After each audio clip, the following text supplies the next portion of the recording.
आप अपना धर्म अपने पास रखें। मैं कोई माँ सीता नहीं हूँ जो मैं अग्नि परीक्षा दूंगी।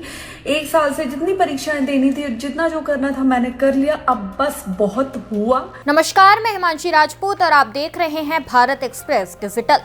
एक्टर और मॉडल से साध्वी बनी हर्षा रिछारिया ने सनातन धर्म और धार्मिक संस्थानों को लेकर बड़ा बयान दिया है। हर्षा रिछारिया ने कहा कि लगातार संतों और धर्म गुरु द्वारा तिरस्कार किए जाने से वे मानसिक रूप से आहत है। इसी वजह से उन्होंने दोबारा ग्लैमर की दुनिया में लौटने का फैसला किया है। हर्षा रिछारिया ने बताया कि मौनी अमावस्या के दिन माघ मेले में गंगा स्नान के बाद वे सार्वजनिक रूप से हर हर महादेव कहकर अपने फैसले की घोषणा करेंगी। उन्होंने कहा कि 1 साल से उन्हें लगातार परीक्षाओं से गुजरना पड़ा। धर्म के रास्ते पर वे अपनापन तलाशते हुए चली थी, लेकिन उन्हें लगातार अपमान का सामना करना पड़ा। हर्षा ने समाज की सोच पर सवाल उठाते हुए कहा कि देश आज भी पुरुष प्रधान मानसिकता से ग्रसित है, जहां एक स्त्री के आगे बढ़ने और व्यासपीठ पर बैठने तक पर आपत्ति जताई जाती है। प्रयागराज महाकुंभ 2025 से शुरू हुई एक कहानी जो अब खत्म हो रही है या अब खत्म होने को है।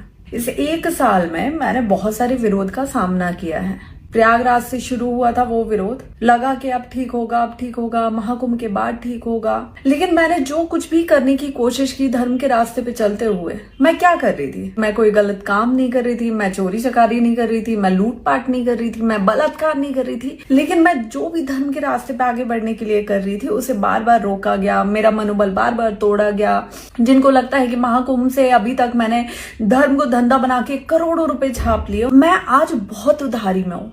और धर्म में आने से पहले जब मैं एंकरिंग कर रही थी, मैं एक प्राउडी एंकर थी। मैं अपने प्रोफेशन को बहुत गर्व से बोलती हूँ कि मैं जो कर रही थी बहुत अच्छा कर रही थी और मैं उसमें रह के बहुत खुश भी थी। देश से ज्यादा विदेशों में काम करके अच्छा खासा पैसा कमा रही थी। लेकिन यहाँ आने के बाद सिर्फ उधारी के अलावा कुछ नहीं बचा मेरे साथ। और सबसे बड़ी बात कि किसी का साथ भी नहीं है।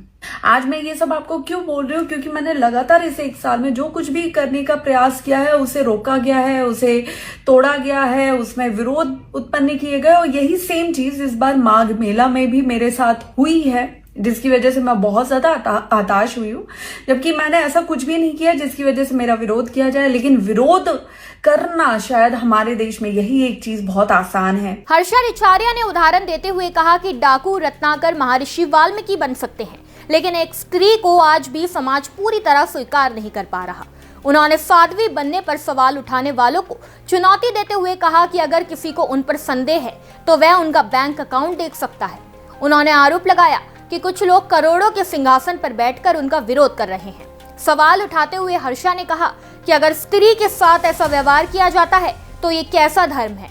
उन्होंने स्पष्ट किया कि वो सनातन धर्म को कभी नहीं छोड़ सकती, क्योंकि उनके अनुसार धर्म ने उन्हें अपनाया है। हालांकि उन्होंने ये भी कहा कि पिछले 1.5 साल से जिस तरह वे खुले रूप में धर्म का प्रचार कर रही थी, अब उस पर विराम लगाएंगी।